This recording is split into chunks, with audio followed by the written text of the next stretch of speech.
어떤 국회나 뭐 정당에 영향력을 끼친다 그러는데 현실적으로 그러면 이 영향력이 얼마나 되는지 그거 좀 궁금하거든요. 예를 들면은 유빈님이 우리 팬들한테 A 1번 찍어요, 2번 1번 2번 하셨어요? 네? 유빈이를 보내려고 선생님. A당 B당 찍어요 하면은 팬들이 말을 들을까요, 안 들을까요? 안 듣죠? 안 들어요? 설마. 너무 유빈님을 사랑하면은 또 들을 수 있지 않을까요? 에이, 설마. 근데 이제 지금 한국은 팬덤이 굉장히 지배한다는 말이 나올 정도로 여론 형성 과정, 그다음에 총선, 당내 경선 등에서 지나치게 너무 이렇게 팬덤 위주로 흘러가다 보니까 어떻게 보면 건전한 정당 정치는 아니라고 얘기를 하죠. 많이. 팬덤이 특정 정치인의 지지 표명에 그치는 것이 아니라 정당 내에 있는 다른 후보를 지지한다거나 다른 목소리를 내는 사람들에 대해서 적대시하고 그 사람들이 같은 정당에 있지만 우리와 다르다 하면서 약간 좌표를 찍고 공격하고 그다음에 자신들의 의견만이 옳다. 이렇게 해서 우리 것이 민심을 제대로 반영하고 있다. 이렇게 해가지고 당의 의사결정에 일방적이고 큰 목소리를 내고 있죠. 지난 7월에 그 국민의힘 그 당대표 선거가 있었는데요. 당시에 한동훈 대표가 연설하는 도중에 후보들 지지자들 간에서 몸싸움이 있었어요. 그다음에 여러분들 요새 개혁의 딸이라고 해서 개딸이란 말 듣잖아요. 보면은 이재명 대표의 강성 지지자들 경우에도 지난 대선 당시에 당내 이제 비명계 의원들을 겉은 파랗고 속은 빨갛다, 수박이라고 해가지고 뭐 공격하는 그런 극단적인 편가르기 문화가 있었죠. 그리고 보시는 것처럼 휴대전화가 마비될 정도로 욕설과 협박 문자를 보내고 그다음에 비판적 기사를 실는 언론사에 대해서 항의하고 익명성 뒤에 숨어가지고 정치판을 뒤흔들고 자신들의 영향력 아래서 정치를 지배하려고 하고 있죠. 그러면서 더 큰 문제는 자신들의 행동을 직접 민주주의고 당내 민주주의라고 포장한다는 거예요. 팬덤을. 그래서 혹시 여러분들 직접 민주주의와 대의 민주 차이를 아시나요? 직접 민주주의는 직접 민주주의를 행사하고 대의 민주주의는 대의 민주주의를 합니다. 뭐 정확합니다. 좋았어요. 쉽게 말해서 그런 거죠. 직접 민주주의는 유권자가 직접적으로 정책 결정 과정이나 정치 과정에 참여하는 정치 체계라고 한다면은 대의 민주주의는 유권자가 국민의 대표, 우리 대통령도 뽑고 그다음에 국회의원도 뽑잖아요. 그런 것처럼 그 대표들이 정치 참여를 하는 그런 형태의 정치를 말해요. 그 팬덤 정치는 여기서 어디에 해당할까요? 직접. 대의? 그죠? 대의야?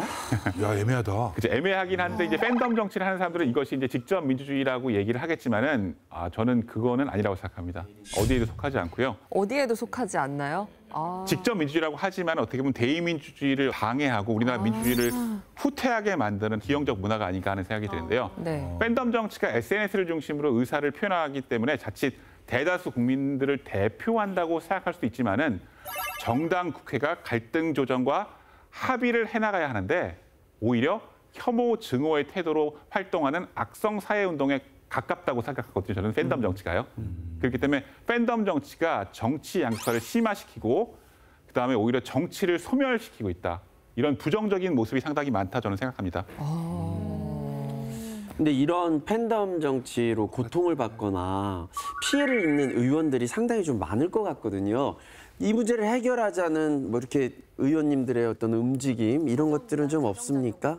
팬덤 정치에 대한 문제점은 아까 말씀하셨다시피 다 인지를 하고 있는 것 같아요. 근데 이거 어떻게 해야 될까요? 왜냐하면 이런 말 있잖아요. 악플하고 무플. 무플보단 악플이라고 보통. 대중의 지지와 힘이 사실 연예인도 마찬가지겠지만 정치인들도 필요하거든요. 표를 받아야 되니까 자기 편이 있어야 됩니다. 그래서 고정 지지층이 생기면은 자신의 의정 활동 홍보에도 도움이 되고요. 그다음에 자기 이 지지 세력이 있으니까 당내 입지도 올라갈 수 있고요. 그러다 보니까 정책이나 공약으로 지지층의 마음을 얻으려 하기보다는 협상가가 아닌 싸움꾼, 독설가로 결집시키고 그들에 기대서 당내 입지를 다지려는 모습들을 좀 일각에서 보여주고 있죠. 그럼 이런 팬덤 정치로 생기는 문제가 있다면 정말 뭐가 문제입니까? 민주주의 퇴행이죠. 그러니까 우리가 민주주의라는 게 생각이 다른 사람들을 존중하는 정치 문화가 어떻게 보면은 자유민주주의 사회가 잘 건강하게 흘러가는 기본인데 서로 무시하고 상대를 깎아내리고 적대시하는 정치를 하고 있으니까 그러다 보니까 정쟁하느라고 정작 해야 할 일을 못하고 있습니다.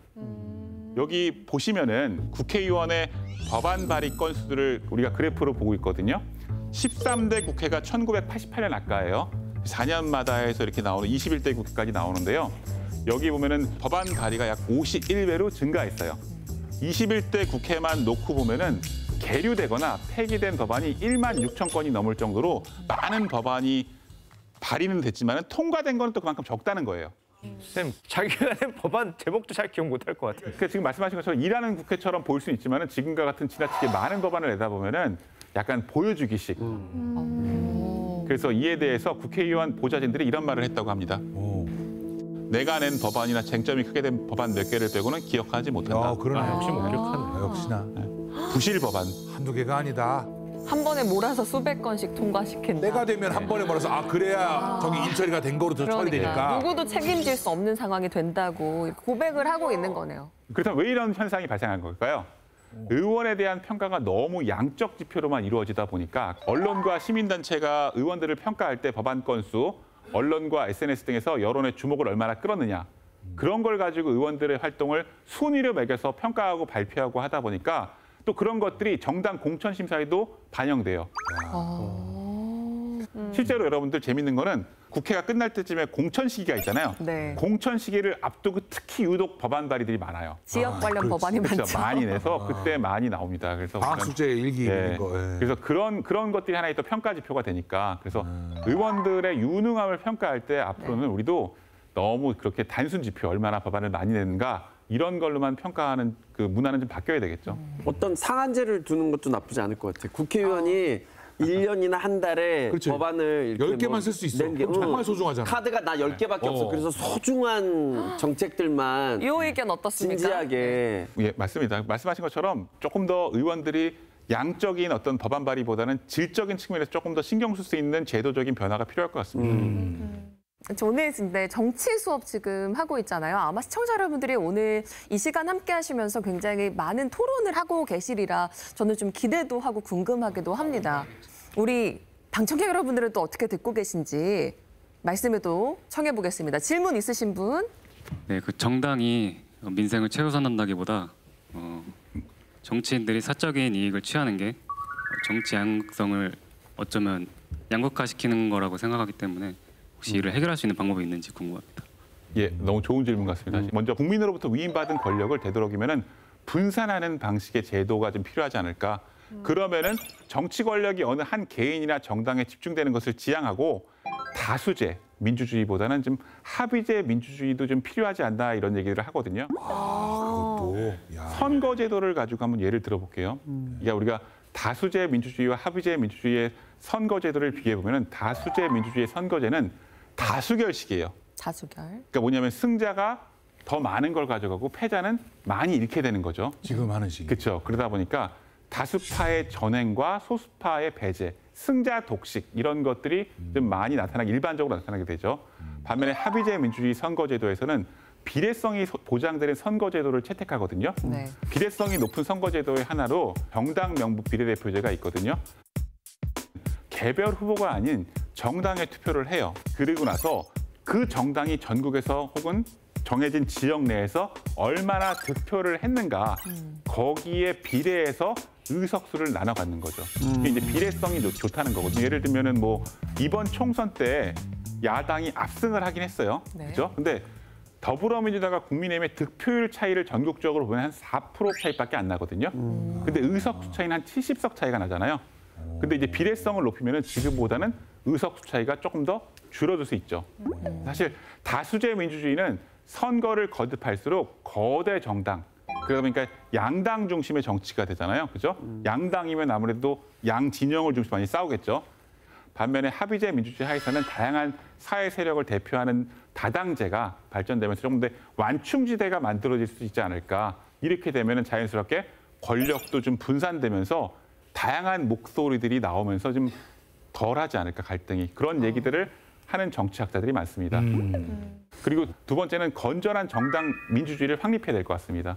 그러려면은 먼저 유령 당원들도 좀 정리하고 사이버 당원 축소뿐만 아니라 엄격한 당원 심사를 적용하도록 해가지고 제도를 개편하고 권역별로 좀 분권화를 높여서 공천을 조금 더 민주화되게 하는 그런 제도가 도입되면 좋지 않을까. 그래야 공천에 대한 불만이나 파동도 없고요. 그다음에 국회에서 다양한 견해를 토대로 치열한 정책 논의가 이루어질 수 있다고 생각합니다. 마지막으로 상호 관용과 존중의 정치 문화가 정립해 나가야 합니다. 그러니까 뭐냐면은 상호 관용은 정치적 경쟁 세력을 적으로 보는 것이 아니라 협치의 파트너, 우리 공동체의 다른 축이고 의미 있는 구성원이다. 나와 같은 동등한 권리를 갖는다는 사실을 인정하는 거죠. 그래서 그렇기 때문에 서로 주장하는 의견에 견해차가 있고 동의하지 않는 부분이 있더라도 서로 존중하는 태도를 가져야 되고요. 그래서 그 일환으로 정치인의 언어 윤리 규범을 정립하는 것도 좀 필요하지 않을까 생각합니다. 오늘 쌤 얘기를 들으면서 생각되는 게 저뿐만이 아니라 우리 국민들도 정치하는 분들 이렇게 보면서 그들이 가진 역량이라든가 어떤 정치인으로서의 품격 이런 것들을 좀 판단하고 선별할 수 있는 그런 지혜로운 눈을 가졌으면 좋겠다. 그게 이제 한국 정치의 발전에 어떤 큰 밑거름이 되겠다라는 생각을 좀 해봅니다. 너무 좋은 생각 같습니다. 오늘 패널 분들하고 제가 보기엔 이 방청객 분들은 다 그런 분들이 아닐까 하는데요. 그러니까 누가 더 세게 말하는 것이 아니라 누가 비전을 말하고 변화를 말하는지, 누가 좋은 정책을 제시하는지에 대해서 귀 기울일 필요가 있을 것 같아요. 뭐 오늘 끝까지 뭐 하루 종일 잘 들었지만 선생님께서 또 그래도 이 양극화 이 형상을 극복하기 위해서 마지막으로 한 말씀 더 해주신다면은? 예, 여러분들 그 유명한 정치 철학자죠. 루소가 이런 말을 했습니다. 입법권은 국가의 심장이다. 심장이 기능을 멈추면 죽는다. 국가는 법이 아니라 입법권에 의해서 존속된다. 그 정당과 국회는 시민의 대표이자 입법하는 기관인 만큼 정치를 파괴하는 것들과 과감하게 싸우고 무엇보다 정치의 역할, 당의 역할을 중심에 세우고 여론에 인기 있는 의제가 아니라 중요한 민생 의제를 챙기고요. 그다음에 정당이 해야 되는 가장 중요한 민주주의의 기능이죠. 사회적 갈등을 조율해서 그다음에 최선의 대안을 찾아내는 책임 있는 정당 정치를 구현해 나갈 필요가 있습니다.